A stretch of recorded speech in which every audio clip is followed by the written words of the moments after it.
Hello everyone, this is a Notifier SFP-10UD fire alarm control panel. These were first produced in the mid to late 2000s and are a direct rebrand of the Firelight MS-10UD.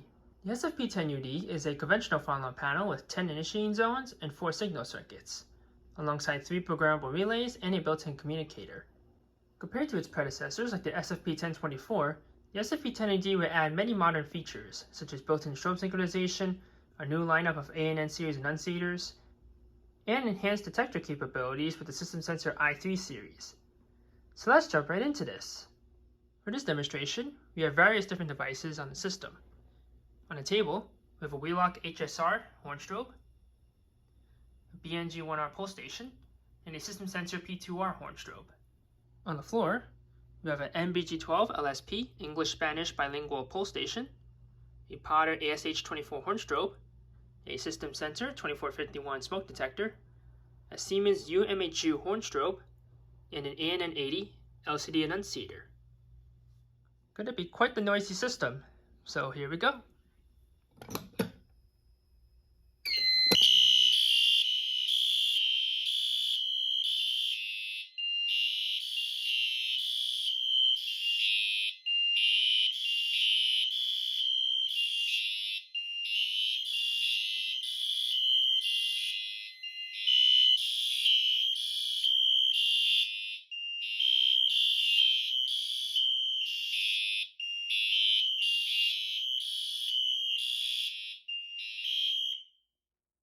And we have audible silence. Strobes continue to flash. Each of these signals is a different brand, but they're all set to their respective synchronization protocols. The P2R is set to System Sensor Sync, the HSR is set to Wheelock Sync, and they both happen to synchronize with each other.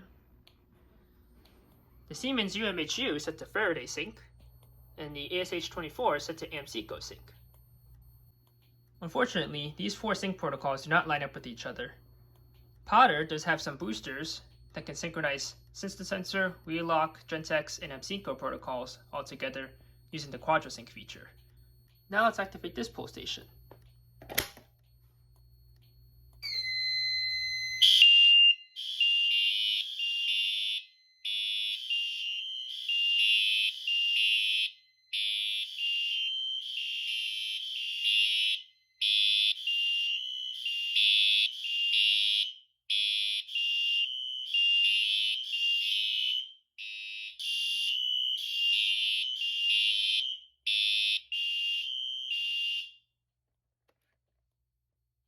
Silenced again from the enunciator. Out of all these signals, the HSR and the UMHU are probably the loudest. The P2R is set on low volume because on medium and high it's just way too loud.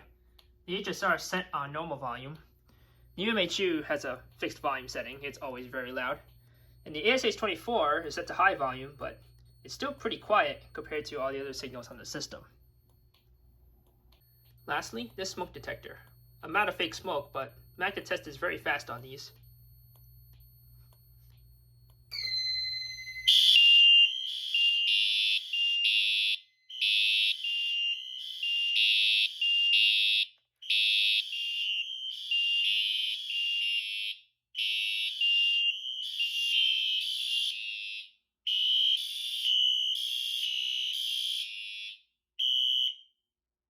Seems like Wheelock Sync is the last to silence the horns.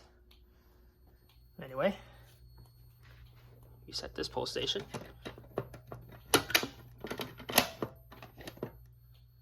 And let's reset from the enunciator.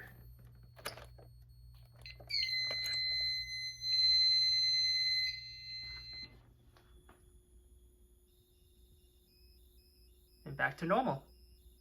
This panel is relatively simple, so let's sound off the signals in other ways. Let's try drill.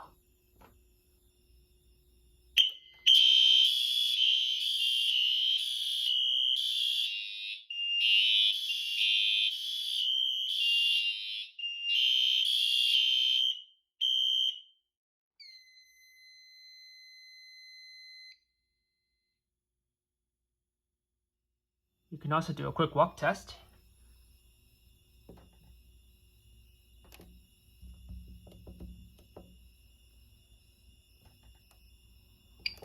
too audible.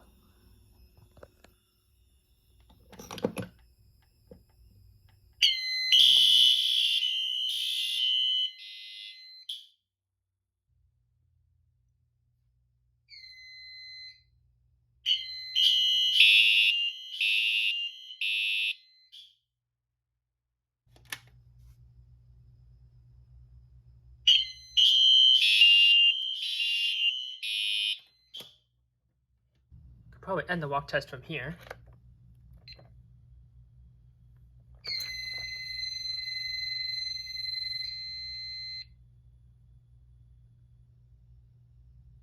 There's walk test. The SFP-10UD uses a medium-sized cabinet. It's larger than its predecessor, the SFP-1024, but is smaller than cabinets seen in larger panels. This cabinet would be standardized across many other panels, including the Firewarden series. The SFP-10UD consists of a single circuit board connected to a removable chassis. It is powered with the FLPS7 7A power supply. And these are normally quiet, but this one is kind of noisy. It may be showing its age. This whole panel was made in 2008 and is over 15 years old as of recording. But unlike some panels, the power supply is separate from the main board, so if it goes bad, that could be replaced and the main board remains intact. The 5-zone SFP-5UD usually comes with a different power supply, the FLPS3 3A power supply, which uses a simplified version of this board, along with a transformer which connects to the panel. Therefore, most 5UD panels output fully rectified power. The exception to that is the Gimel FCI version, which always had the 7A power supply, as well as the Canadian versions of these panels, which also used the 7A power supply. AC power connects to the FLPS7 power supply, although the batteries connect directly to the main board. This little terminal block here is auxiliary power. And on the top, 2 single circuits, 5 initiating zones, 2 more single circuits, and 5 more initiating zones. In the 5UD, this terminal block is not present. This small terminal block here is a remote sync output for booster panels. And lastly, a terminal block for 3 programmable relays.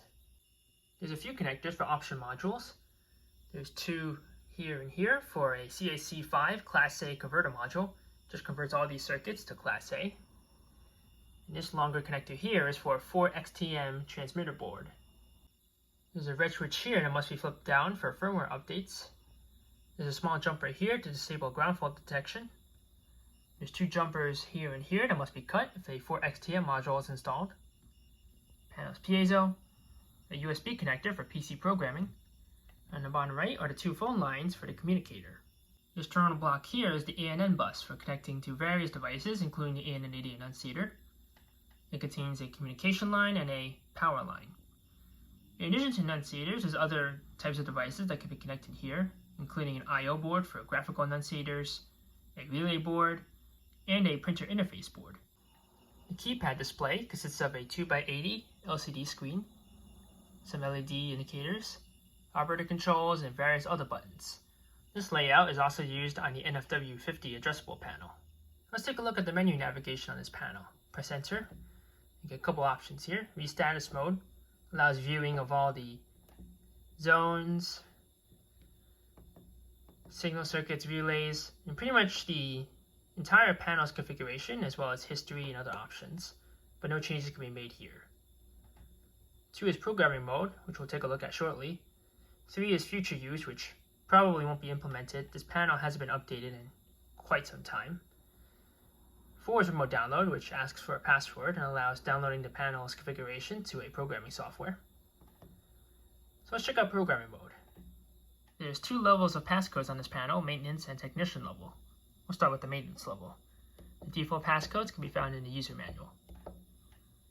So in the maintenance level, each zone can be viewed and disabled or enabled. 2 is history. This allows viewing various events on the panel's memory. Let's view all of them. So you get a couple of events here.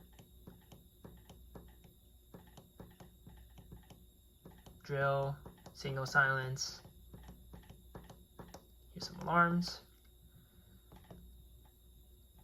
You can also erase the history from here.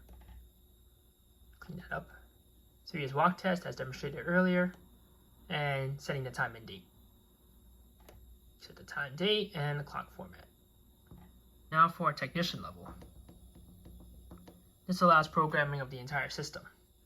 Start with a zone. Let's just do zone 1. So you also see the status of the zone is normal. The labels of the second row, and then the zone number. Enable, disable, and there's types. And there's many different types on this panel. Pulse station, water flow, combination, 2-wire detector, normally open contact, standard fire, tamper, which is a supervisory point, actual supervisory points, medic alert, hazard, tornado, process monitor, as well as some other options. The 10UD and 5UD have lots of zone types. 3 is verification. That really only applies to smoke detector zones.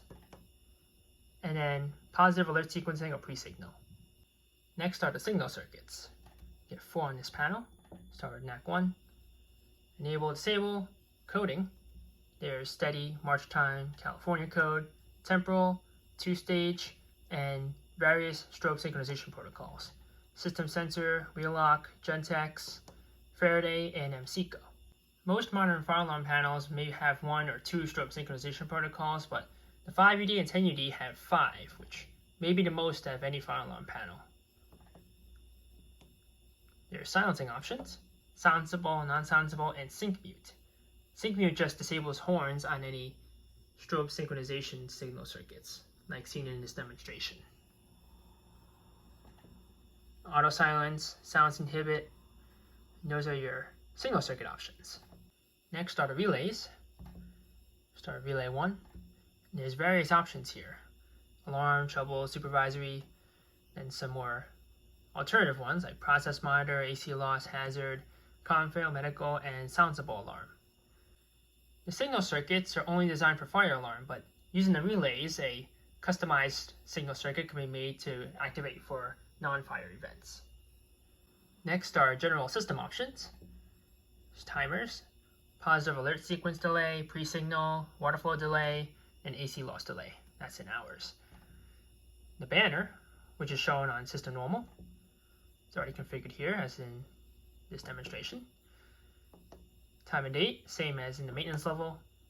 Control reminder, Canadian option, and charger disable.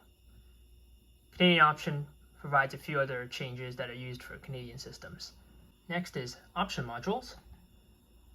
Is the onboard DACT, and the communicator, and its options can be set here. There's also the A&M bus, which is enabled. There's an auto configure option, but there's pretty much only one device on this circuit, and that's the AN80 on the floor. 3 is history, that's the same as maintenance level. Walk test, the same.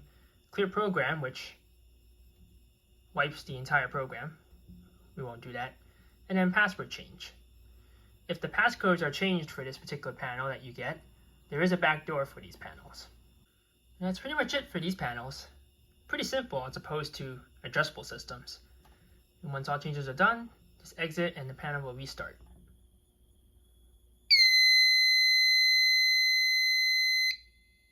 This panel is on version 3.1, which is the latest for these panels. And that is all for the Notifier SFP-10UD. As of recording, these panels are still in production. Along with the Firelight MS2 and MS4, the 5UD and 10UD are popular choices as first-time or beginner fire alarm panels. While the 10UD is the most expensive, it does provide the best options, 10 zones and 4 signal circuits. These signal circuits are filtered, which is ideal for running mechanical horns. Therefore, if you're looking for your first fire alarm panel, the 10UD is a great option. But for anyone who happens to acquire one of these panels, the 10UD is a good all-around conventional fire alarm control panel.